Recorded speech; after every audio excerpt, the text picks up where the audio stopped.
Todos los domingos es un gran placer estar con todos ustedes. Hacemos la pausa. El café es el gran protagonista porque nos permite pensar y recibir también a los nuevos invitados. En el caso de hoy, el deporte, la medicina, la neurociencia, y para eso quiero saludar y agradecer a Sandra Rossi por sumarse. ¿Cómo estás, Sandra? Bien, muy bien, encantada Un, de conocerte y de un recibirte. gran placer poder Bueno, estar en un café con Nico. ¿Qué te genera tomar un café con alguien, por ejemplo? y eso es lo que dijiste antes.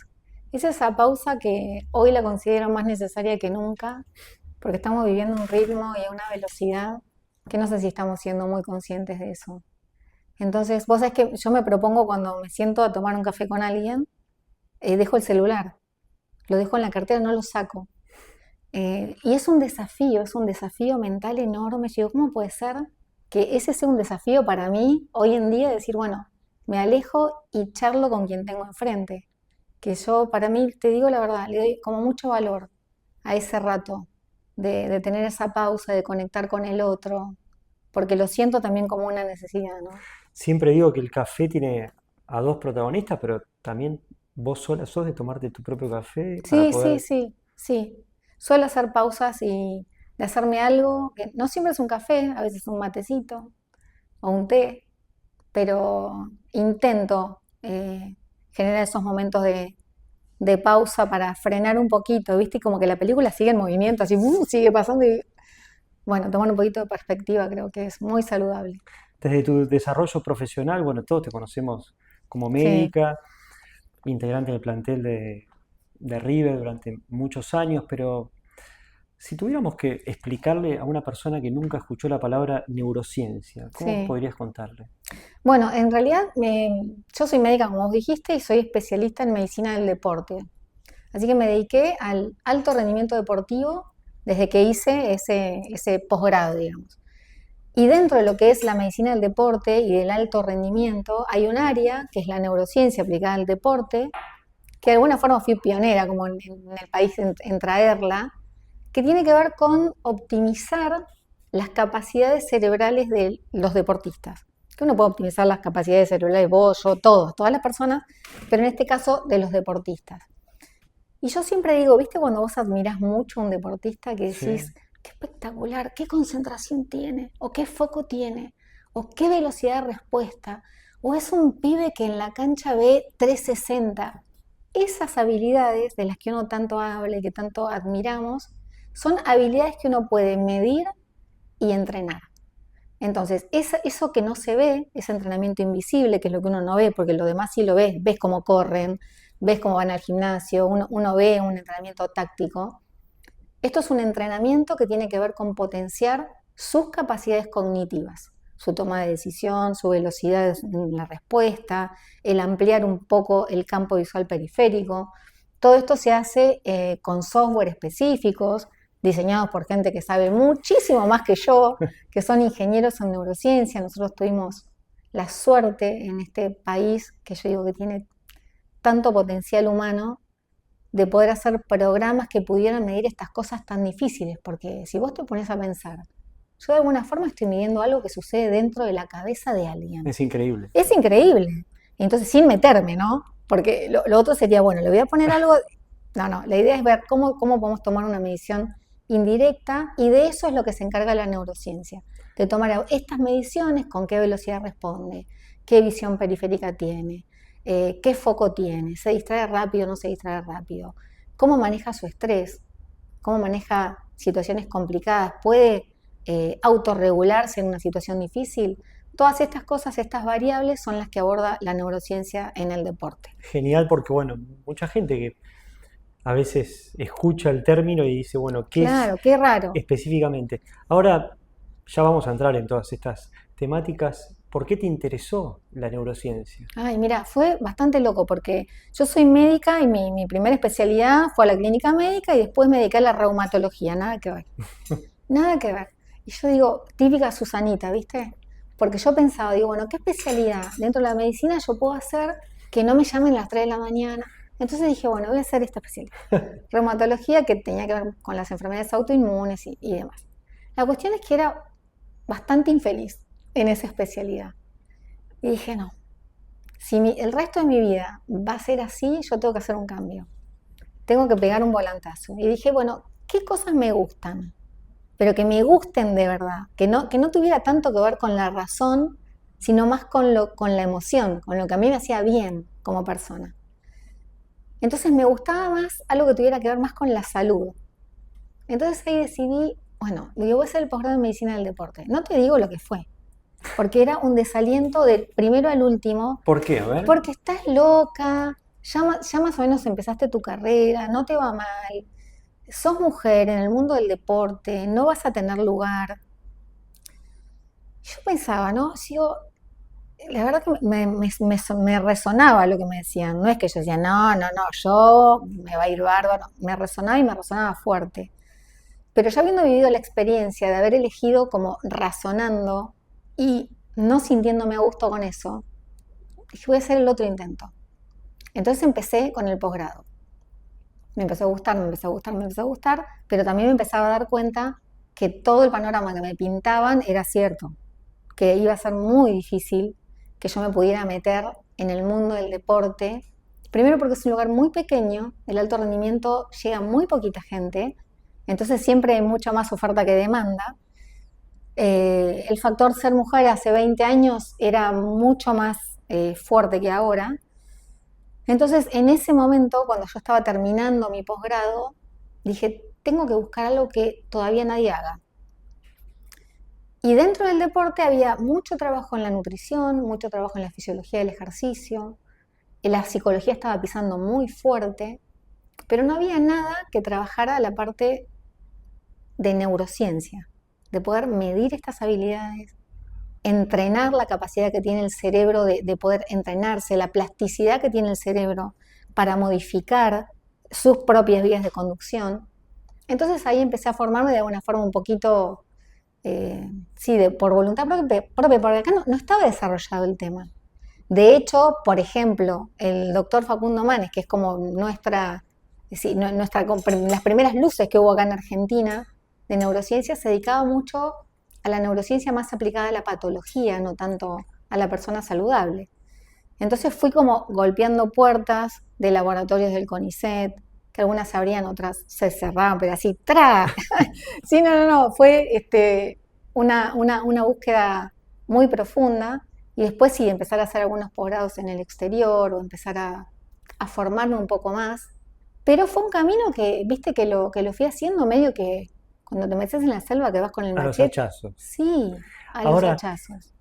estabas diciendo el tema de la mujer. Bueno, ¿cuántas cosas se te Ay, jugaron sí, en esos 20 años siendo mujer mientras estamos tomando un café con Sandra Rossi aquí en el Canal 11, haciendo la pausa haciendo la pausa. el domingo? Médica, especialista en medicina del deporte, pero bueno, acerca de la neurociencia. El tema de la mujer, ¿cuántas cosas se te jugaron en esos 20 años para atrás que vos decías es medio Sí, complicado el en tema? realidad, mira, te digo, te voy a ser sincera. Yo escuchaba mucho esto que me decían, mira, esto es un lugar donde la mujer no tiene lugar y demás. Lo tomaba, pero no me lo creía. Había algo que yo decía, sí puede ser, pero no me lo terminaba de creer y no lo veía como un obstáculo real.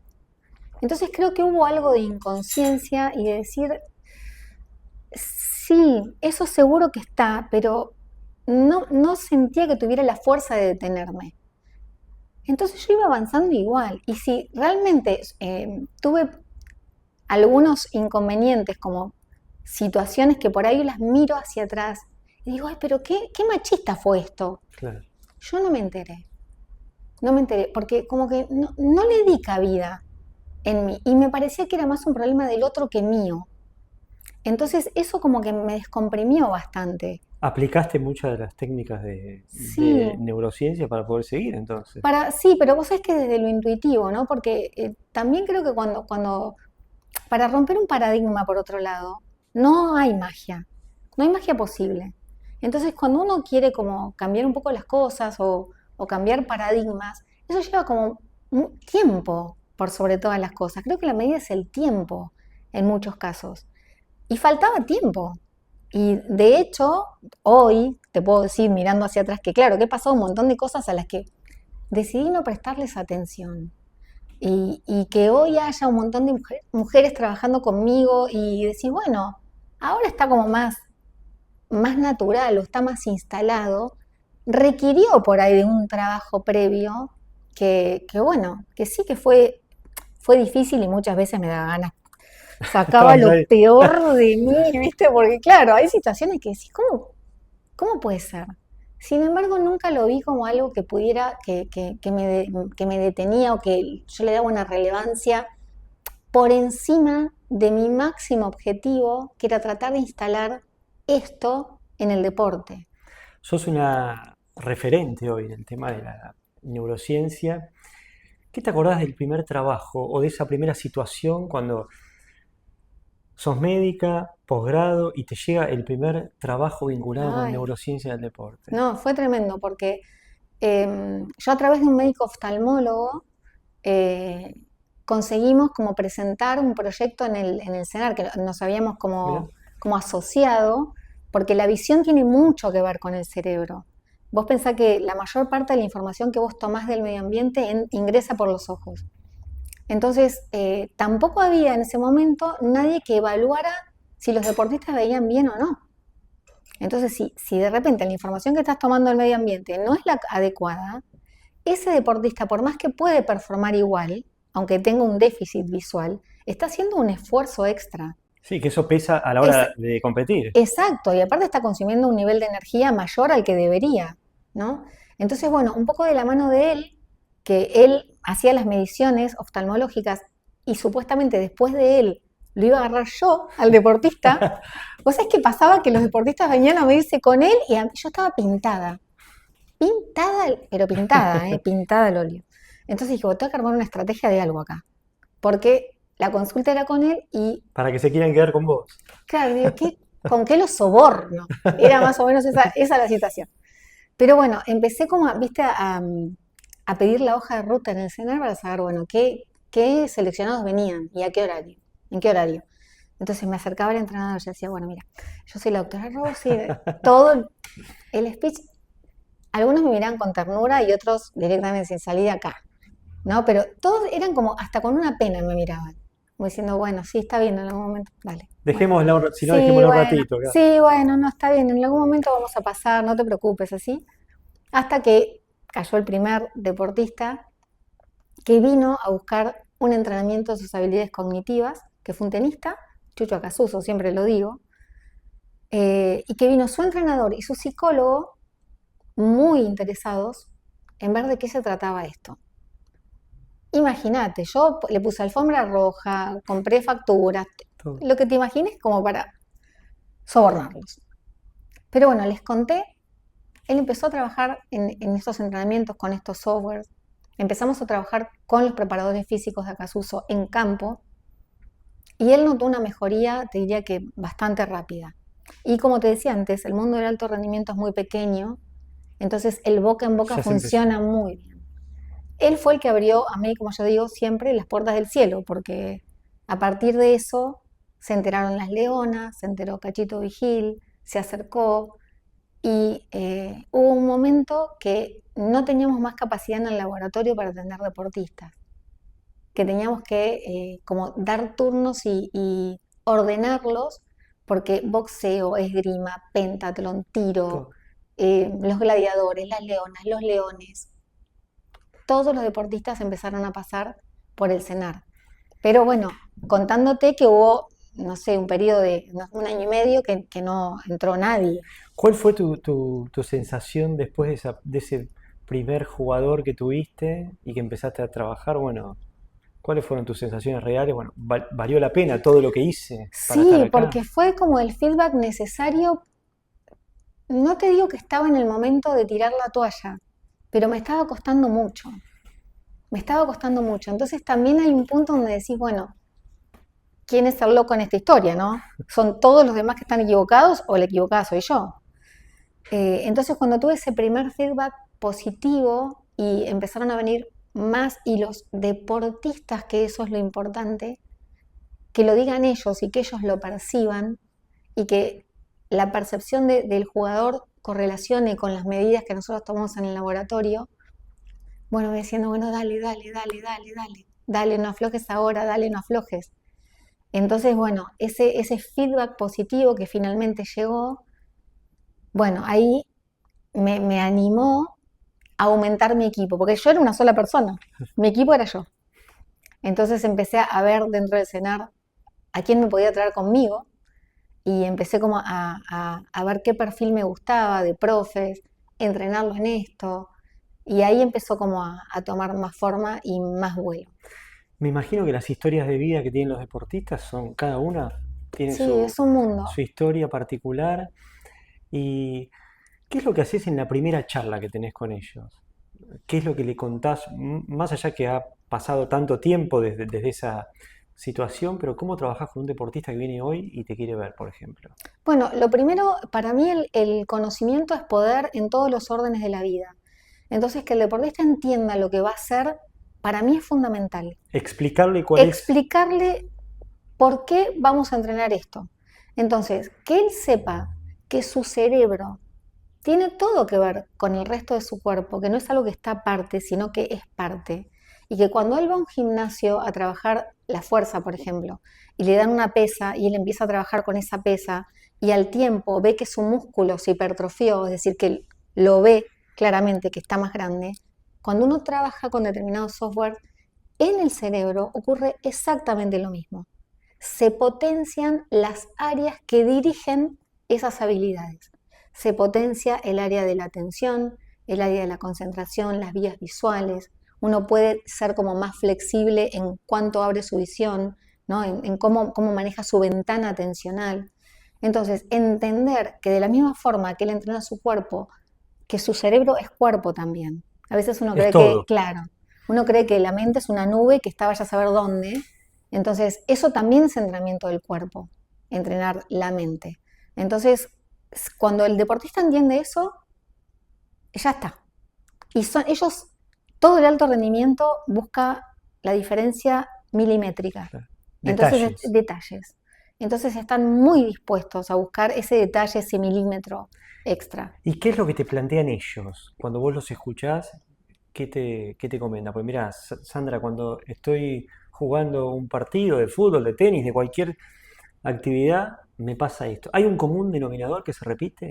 No se repite, pero porque acá se respetan como las individualidades. Por ahí vos tenés jugadores de muchas características, porque lo que te permite también sacar este tipo de software son como los perfiles. Vos de repente tenés un jugador que es rápido y efectivo, ¿no? Que es decir, él toma decisiones muy rápidas y con un nivel de asertividad muy, muy alto, que ese es el jugador del top, el 10. Ahora por ahí tenés un jugador que es muy rápido, pero que es poco efectivo, que por ahí sale muchas veces de forma innecesaria. ¿Viste cuando decís, corre como pollo sin Sí, cabeza? sí, sí. Corre como loco Que no buscando... frena, que no Que no, hace nada. esa es otra característica. Entonces, en ese jugador particular, tal vez no hay que entrenar tanto la velocidad, sino más el control inhibitorio, que pueda frenarse cuando se tiene que frenar, que tome como más las riendas de la fortaleza que tiene, la fuerza que tiene que hacer el cerebro para frenar. Entonces, acorde al perfil de ese jugador, es lo que uno va a plantear como entrenamiento. Y por lo general, ellos lo tienen muy claro. O por ahí está el jugador que te dice, mira, yo tardo, no sé, 10 minutos en concentrarme cuando entro a un partido. O se me va la cabeza muy rápido. O cometo un error y chau, mi atención se fue al diablo. O no tengo, me doy cuenta que me falta ver en el espacio.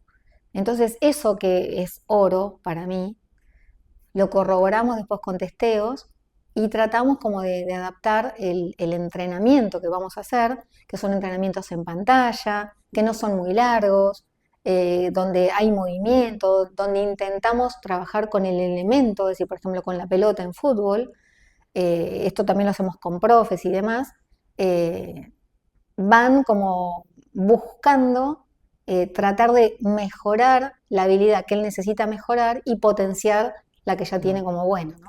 ¿Cómo trabajás las equivocaciones que tiene un deportista? Que bueno, que son parte Sí, es de la alta parte competencia. necesaria. Hacías mención de que algunos jugadores cometen un error en un partido ¿Sí? y después como que tienen un bloqueo. ¿Cómo se trabaja eso? Bueno, a ver, eso tiene como un doble abordaje porque los psicólogos también lo trabajan y desde mi área lo que trabajo mucho es la atención, ¿sí? Donde vos pones tu atención es la realidad que ves. Entonces es como tu directriz, es como tu luz, es como tu foco. Lo que ilumines es lo que vos vas a ver. Si iluminás el error, tu atención va hacia adentro, Sí. es como que el foco se invierte. Entonces, si vos estás mirando hacia adentro, te estás perdiendo lo que sucede afuera, ¿sí? Entonces, lo primero es tratar de que el deportista sea lo consciente más rápidamente posible de que la atención está en un lugar que no corresponde, para llevarla hacia afuera. Y para eso te doy un truco, A ver, que lo tratamos con los chicos, genial. porque viste que a veces decís, me está costando concentrarme. A ver, está buenísimo y para toda la Bueno, audiencia. vamos a Genial. practicarlo. Tiene que ver con los ojos también. Cuando vos cerras un poquito tu visión, por ejemplo, vamos a enfocar el vaso, ¿no? Entonces yo cierro un poquito los ojos, mi cerebro entiende que hay algo importante ahí a lo que yo le tengo que prestar atención. Entonces, por ejemplo, en un partido, cuando se le fue la atención o están pensando en que se equivocaron o que hicieron algo mal, le miro, por ejemplo, las medias o el botín a mi compañero. Cierro un poquito, lo describo, digo dos cositas y yo ya tengo mi atención otra vez afuera. Porque para poder describir, por ejemplo, si la media está caída o si el botín es rojo, tengo que estar mirando con atención. Focalizar. Tengo que estar mirando con atención. Entonces, ese ejercicio de cierro un poquito la mirada y describo es como si fuera un rescate de la atención en ese momento puntual. Y eso es algo que es rápido, es muy efectivo, pero bueno, a veces no soluciona la totalidad del problema, exacto, lo macro, que muchas veces ahí está abordado por un psicólogo, ¿no? Pero bueno, eso sería una de las formas de trabajar el rápido como el cambio de foco. Cuando uno percibe que el foco está dentro, volver a sacarlo, porque si está dentro no está afuera. Y afuera es donde yo tengo capacidad y oportunidad de modificar las cosas. Tiene que ver todo esto que estamos hablando en términos generales, bueno, la toma de decisiones. Los deportistas de elite toman decisiones constantemente. Si vamos a un partido de fútbol, un pase, un penal, bueno, después hay órdenes, por supuesto. El jugador de tenis que juega puntos todo el tiempo. ¿Cómo se trabaja la toma de decisiones? Bueno, acá es un tema bastante engorroso, porque la mayor parte de las decisiones, por no decirte más del 90% de las decisiones que se toman en un partido, sea cual sea, no son conscientes, son inconscientes. Es decir, van por una vía muy corta en el cerebro, por una vía que es automática. La asertividad que tenga con respecto a su toma de decisiones tiene mucho que ver con todo lo que está hacia atrás.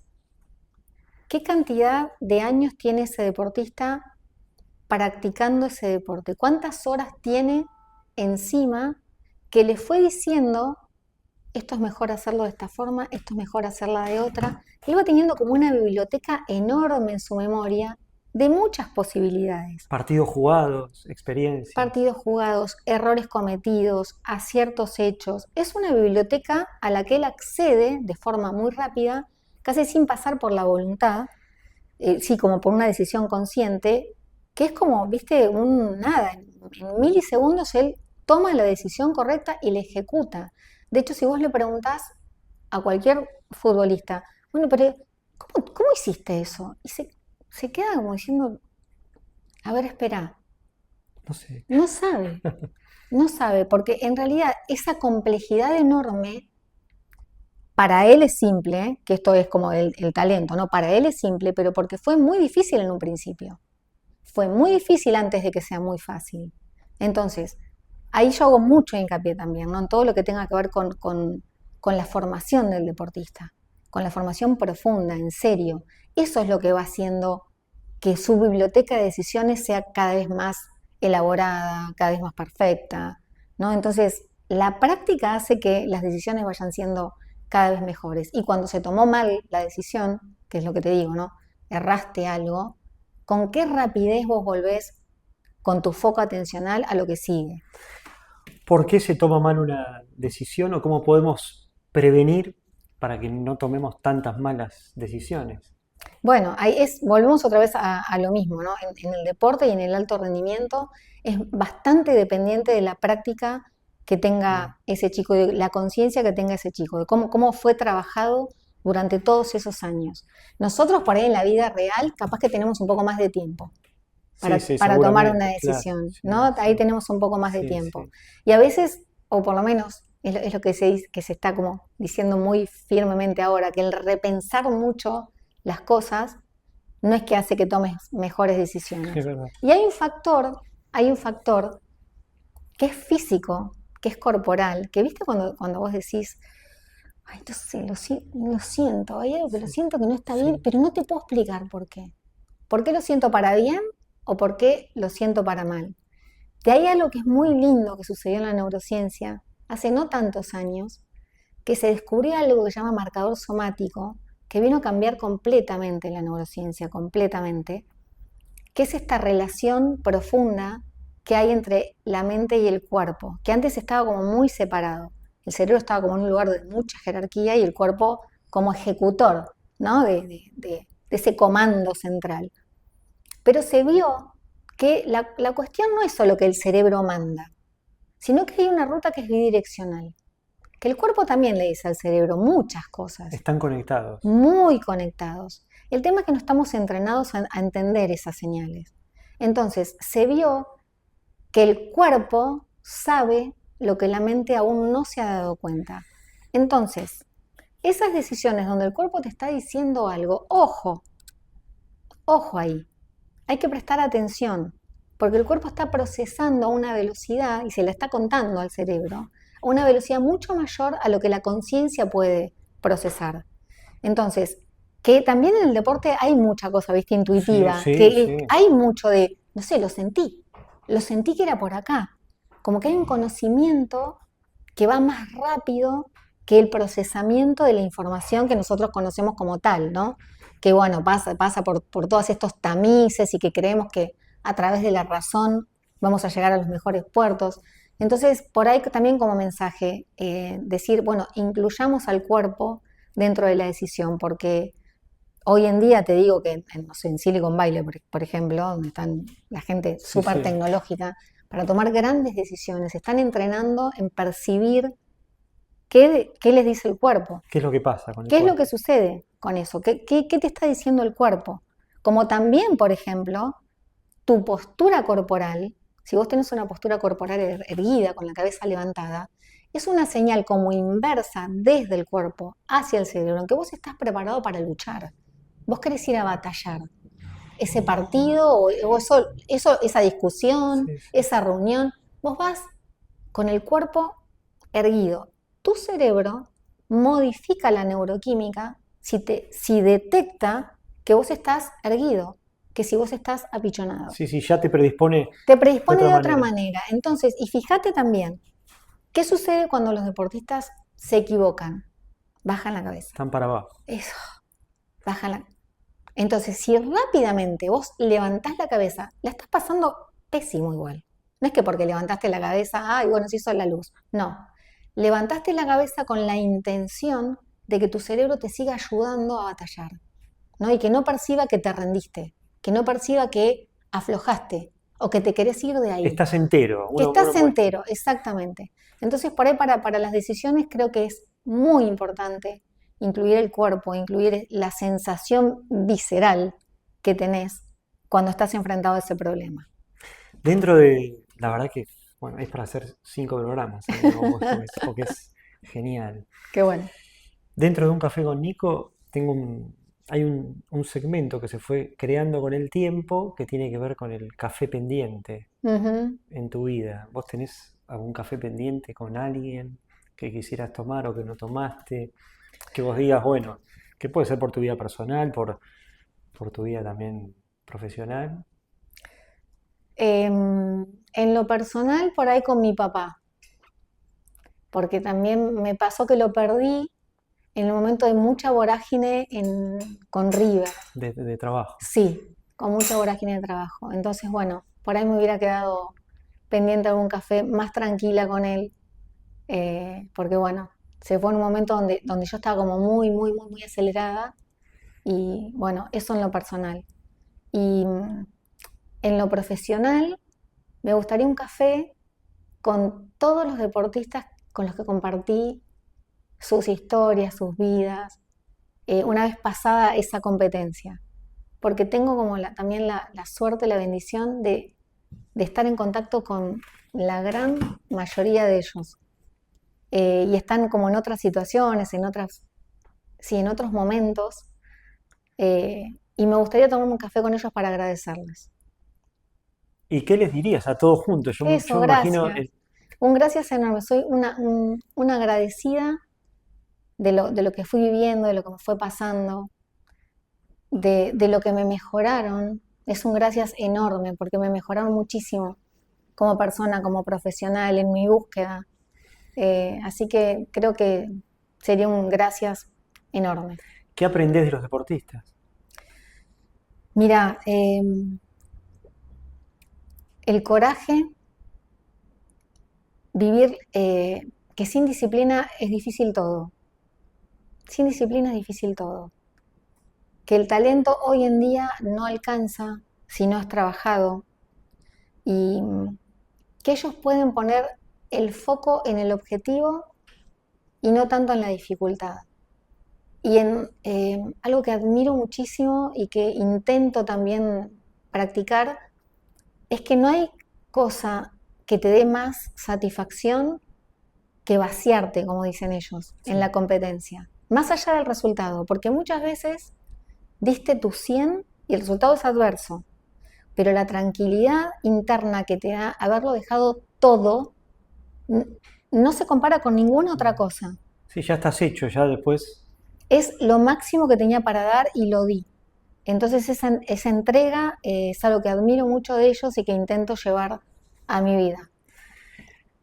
¿Con qué deportista te gustaría trabajar que no trabajaste? Que vos digas, bueno, es un sueño también, digo, me encantaría ayudar a este deportista, que puede Bueno, ser de acá a nivel mundial, ¿no? sí, por ahí me hubiera gustado, qué sé yo, no sé si medirlo, yo creo que si lo midiera a Leo Messi, no tengo idea que me podría dar. Yo creo que podría ser, no sé, romper el software o algo por el estilo, porque claro, es algo que no es estándar, no es una Los persona. resultados ahí, ¿cómo te los imaginas? No, y me imagino, no sé. O tal vez sean resultados estándar, Estándar. visto que esté dentro de los mejores. Por ejemplo, no sé, dentro de los jugadores con los que trabajé, Julián Álvarez es una cosa impresionante. Que hoy por hoy, quien está a la par de él es Santiago Beltrán, el El arquero arquero de actual. River. Sí, que son marcas que son ranking. Tal vez Lío iría por ahí o no. Yo creo que la capacidad de Lío pasa por otros lugares, ¿no? No es solo por lo que podemos medir. Creo que todavía, y gracias a Dios, hay cosas que no sabemos, que tienen su magia interna. Y otro que admiro muchísimo es Djokovic, por ejemplo.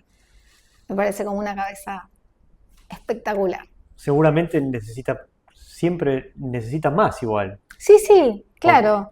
Sí, igual es un gran buscador, viste que él busca un montón y trabaja mucho con técnicas que, por ejemplo, con la respiración es una gran herramienta como para calmar un poco el cerebro y él lo promueve muchísimo, así que también es un adelantado. Hablaste del arquero de River, Santiago Sí, Beltrán, ¿y qué es lo que te sorprende?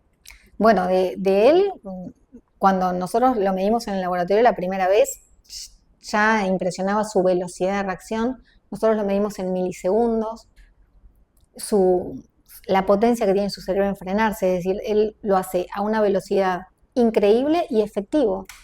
Se equivocaba muy poco, una flexibilidad cognitiva muy grande y que también hacemos en el laboratorio porque no es solo individual, a veces trabajamos en equipo, vienen de a 4 o de a 6 jugadores juntos, la forma en que se comunican entre ellos, porque a veces, viste, cuando decís, allá, ¿dónde sería? ¿No? El poder comunicar efectivamente algo, porque la voz de un compañero son tus ojos en la espalda. ¿Y cómo se trabaja la Bueno, comunicación? eso sí, como intentando hacer estas intervenciones que por esto no tiene tanto que ver con mi área, ¿no? Con la neurociencia, pero ya que los tenemos ahí en un espacio trabajando por ahí en pantallas y en ejercicios donde tienen ellos que mantener como un récord o tienen que buscar determinados milisegundos o lo que sea el objetivo del ejercicio, si están juntos, tiene que haber sincronicidad. Lo que no esté sincronizado y lo que no comunique efectivamente y lo que no esté disponible para el otro, difícilmente llega a buen puerto. ¿Y eso sabes que es el principio de la neurociencia? A ver. Las neuronas no valen por sí mismas, sino valen por su capacidad de dar, de recibir y de sincronizar con las demás. Las neuronas que no sean capaces de hacer eso no prosperarían en el pasaje de la información. Entonces, a mí me gusta decir esto y contarle esto a los jugadores, porque nosotros estamos hechos de eso. Ese es nuestro diseño biológico. Dar, recibir y sincronizar. ¿Y qué te dicen cuando te escuchan así con tantos temas técnicos también que se juegan? Son técnicos, pero... ¿O cómo haces para explicárselos? Como te lo estoy explicando a vos. Si nosotros, desde lo que es la biología, necesitamos sincronizar con lo que tenemos al lado, esto es igual. Un equipo sin sincronicidad no funciona. Entonces ahí, bueno, vamos viendo, ¿no? Esto de cómo se comunican, cómo sincronizan, qué tan dispuestos están para el otro. ¿Entienden que el otro influye directamente en mi performance? Claro. ¿Entendés? A lo largo de toda tu carrera, bueno, pasaste por un montón de situaciones. ¿Cómo es transitar un momento de alta tensión, de estrés, de presión, como fue, bueno, la final de River Boca, Sí. Madrid, más allá de un resultado deportivo? ¿Cómo se transita, bueno, vos como profesional y los jugadores? Mal. Porque uno de afuera lo ve y dice, la verdad, Claro, es que ¿no? lo que Sí, debe estar aparte, sufriendo esta gente. Sí, ¿no? sí, sufriendo. Y que esa es otra de las cosas que también creo que me enseñó muchísimo el alto rendimiento. Que esas situaciones que aparte son únicas, merecen la pena ser vividas así. Merecen la pena. Porque ese tipo de emociones que no todo el mundo tiene y que no a todo el mundo le suceden, que tienen ese impacto, esa fuerza y que quedan tan registradas en la memoria justamente por el componente emocional que tuvo, se vive así, se vive con tensión, se vive con ansiedad, pero se genera esa magia donde vos mirás al otro y decís, hay otro que está igual que yo, y se genera como una complicidad que es única, que es hermosa y que creo que es un factor determinante en los equipos donde sucede magia, en esos equipos que trascienden, ¿no? Que generan cosas como históricas. Esa búsqueda del otro como factor de autorregulación, ¿no? Que entendés que con el otro me regulo mejor, que cuando estamos compartiendo algo que es tan fuerte como por ejemplo la final de Madrid, que fue tan larga. Claro, se extendió mucho tiempo. Claro, era como prepararse, y era eterno ese prepararse, porque vos te preparás y generás un nivel de adrenalina enorme que la soltás y la gastás Sí. en el campo de juego. Ahora prepararte y que no suceda, Fue demoledor. ¿Qué te pasaba a vos fuera de lo que era el ámbito River? ¿Llevabas a tu casa? ¿Cómo? Porque Claro, fue un mes... no, y sí, no, fue tremendo. Yo llegaba a casa y no quería hablar del tema. No quería hablar del tema y estaba como más bloqueada porque sentía que teníamos como que bloquearnos y hacer como una fortaleza de eso, sin dispersar mucho la energía ni estar calmando tanto a los demás. Claro. Porque la gente estaba con un nivel de ansiedad tan alto que decía, no, por favor, decime cómo están los chicos. Y yo, claro, teníamos nuestro propio padecimiento para tratar de que los chicos estuvieran bien y que llegaran lo mejor posible. Y trabajamos mucho, trabajamos muy juntos y apelamos a la mayor cantidad de, por ejemplo, de técnicas respiratorias que las usamos un montón, como para tratar de calmar la mente, de dar como un recreo, de una pausa que pudiera como aflojar la tensión que había y que pudieran descansar un poco más. Entonces, bueno, creo que el factor o el denominador común en estas situaciones, que uno las vive así, con ansiedad, con nervios, con mal en muchos casos, a la distancia y mirándolas hacia atrás, decís qué bueno estuvo, qué buenísimo, qué bueno fue, qué bueno que salimos bien parados de ahí. No, no estoy hablando del resultado Sí, final, porque ¿eh? esto va más No, allá de un no, resultado deportivo. Sí. no estoy, porque sucedían estas cosas. Ibas encontrando como esa fuerza en el otro, entendiendo que sos parte de algo más grande que vos. Y la importancia entre los chicos, de quién dormía con vos, cómo compartían las habitaciones, que se juntaban a tomar un mate, y que podíamos charlarlo, y que podíamos decir que estábamos preocupados, y que podíamos decir que nos generaba miedo, y que ese poder decirlo también descomprime el cerebro. Porque muchas veces uno los ve por la televisión y dice, Claro, bueno, y los parecen ves. máquinas y son personas que le pasan Exactamente, cosas. exacto, exacto. Pero bueno, yo muy agradecida justamente de haber vivido ese nivel de emociones, porque es como una montaña rusa el alto rendimiento. Pasás por lo más alto y por lo más bajo también. Podés estar acá arriba y donde todo parece perfecto y que llegaste como a la cima y de repente bajás a una velocidad estrepitosa donde tenés que estar como muy claro, entendiendo que no sos ni una cosa ni la otra. ¿Qué pasa cuando te toca bajar o tocar fondo, por ejemplo? Apretar los dientes, pasarla muy mal, y generar sentido de equipo como para poder empujar hacia arriba.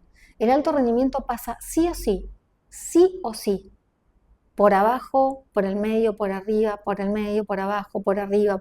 Vos pensás, ¿viste esa nota o ese reel que salió de Federer diciendo que él ganó el 54%? Sí, sí, de los Bueno, partidos. esto es el alto rendimiento.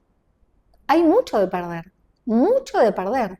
El máximo de los campeones tiene un poquitito más de porcentaje de puntos ganados que perdidos. Yo creo que el arte del alto rendimiento tiene más que ver con la velocidad con la que pasa por los estadios cuando estás muy abajo, que sean como cada vez más rápidos para intentar meterse por lo menos en el medio. Ahí está el arte y por ahí está la diferencia entre los mejores, los más destacados y los que se quedan un poquito más abajo. Los mejores aprenden a perder. Sí, fundamental, fundamental. Es que si no, no es alto rendimiento, estás en un lugar equivocado. Si no, no estás en alto rendimiento. Sandra, te quiero agradecer por esta charla, la Un verdad placer, que un placer. genial. Contame cómo sos como madre. Bueno, soy mamá de un solo hijo, de Ignacio. Eh, Creo que soy una persona bastante cariñosa con él, pero también muy impulsora de su libertad y que busque su camino, que busque su camino y que tenga que dar los volantazos que tenga que dar, que los haga. Porque viste que la búsqueda de la felicidad o del bienestar es un proceso interno que no te lo va a dar otro, ni tu mamá ni tu papá. Así que bueno, intenté pasarle como esa libertad de acción para que encuentre su rumbo, siempre sabiendo que estoy. Muchas gracias por haberte sumado a Un un café placer, con Nico, Nico un y placer. haber charlado un poco de, bueno, de tu vida, de tu historia personal, del deporte, bueno, y siempre con un mensaje muy positivo de toda tu experiencia. Bueno, una de las últimas se me vienen varias, pero te escuché varias veces contar lo que fue el penal de Argentina, bueno, de Ay, sí, Gonzalo Montiel contra Francia. Y este tema de cuántas cosas se juegan en las tandas de los penales, porque uno ve que los deportistas prácticamente sufren ay, mucho. sí. ¿Qué Bueno, podemos ahí decir ves, de por eso? ejemplo, ahí es un claro ejemplo que otra vez aprovecho también porque, viste, cuando a veces dicen, ah, ahora se cree que porque ella le enseñó No, la técnica respiratoria y le hizo penal. Jamás diría una todos los cosa, penales son goles, claro. pero no, jamás, porque de hecho erraron penales Sí, sí. hace poco. Entonces, no, jamás lo diría, pero sí digo que el alto rendimiento usa todas las herramientas posibles para llegar a su objetivo. Entonces, esto también tiene que ver con el vaciarte, decir, hice todo lo que yo sé hacer, todo lo que sabía, lo implementé. Y en estas situaciones como los penales, como esta de Gonzalo, que él hace una inspiración profunda, la inspiración profunda y por nariz hace que las emociones se calmen un poco, entonces de alguna forma despeja, no te saca el miedo, no te saca los nervios, no te saca la angustia. Y lo ideal es que el deportista no piense, eso es lo ideal, es que llegue despojado, es que sienta. Porque vos imaginate que un chico que desde que es así patea una pelota, ¿qué chances habría de que no entre en los 3 palos? ¿Cuál es la chance? Que sobrepiense. Porque ahí, en vez de usar esa vía corta, que es como automática, lo piensa. Es como si un tren se descarrilara, como si fuera algo que él no está acostumbrado a hacer, que era pensar cómo tiene que poner el pie para que la pelota haga tal o cual cosa, que eso es lo que hacía cuando estaba aprendiendo. No lo hace más cuando yo lo hace en forma automática. Cuando vos lo veías caminar, aparte todos esos metros que parece que son años hasta No, llegar yo no quiero a la pensar. pelota, pero vos lo estabas viendo por la tele, me Sí, imagino. Bueno, ¿y imagínate. qué pensabas vos No. de las cosas que a lo mejor trabajaste con él en algún momento? ¿Estará Yo, haciendo esto, estará haciendo lo otro? en realidad, como que confié, aparte, él tiene una característica que es muy enfocado, entonces cuando vi que él era el que ejecutaba, me sentí como con mucha confianza, porque lo conozco hace muchos años y dije, él es muy enfocado, vi que hizo esa respiración, que, bueno, como que me la guardé, y él la había hecho mucho tiempo. E intuitivamente, al que no sabe que una respiración por nariz le beneficia esto, lo hace intuitivamente. Claro. Vos cuando vas a entrar, no sé, a un lugar donde que te da nervios, haces Sí, intuitivamente. Fíjate lo que es la inteligencia del cuerpo. es Lo increíble. hacemos sin saber, pero si lo sabés, si sabés que eso sucede, lo haces con más conciencia. O lo practicás más veces para que salga como habilidad, que no te cueste. Entonces, eso ya está en tu cajita de herramientas. Entonces, bueno, aparte yo estaba histérica, te podés imaginar. Claro, yo también estaba re nerviosa como hincha Como de cualquier hincha de Argentina. Argentina. Claro, pero me tranquilizó cuando vi que era él y que él iba caminando y cuando hizo esa respiración. Bueno, aparte es poquitos segundos y una celebración total. Y aparte emocionalmente también, ¿no? Verlo en esa posición, a un chico que conozco desde sus Claro. 17 años, muy emocionante. Bueno, muchas gracias, Sandra, Un placer, por haberte sumado. un placer, Tenemos que Nico. hacer varias de estas porque la verdad que siempre quedan temas, pero Bueno, es buenísimo. algo genial. ¿Sí te Gracias por gustó? sumarte. Sí, me encantó. ¿A vos? ¿La Sí, pasaste me bien? encantó, me encantó. Sos muy crack, Bueno, muchas sos gracias muy crack, muy cálido. por sumarte. Sí, sí. Bueno, tomamos el café con Sandra, estamos para poder tomar varios más. A todos ustedes les mando un fuerte abrazo. Chau, chau.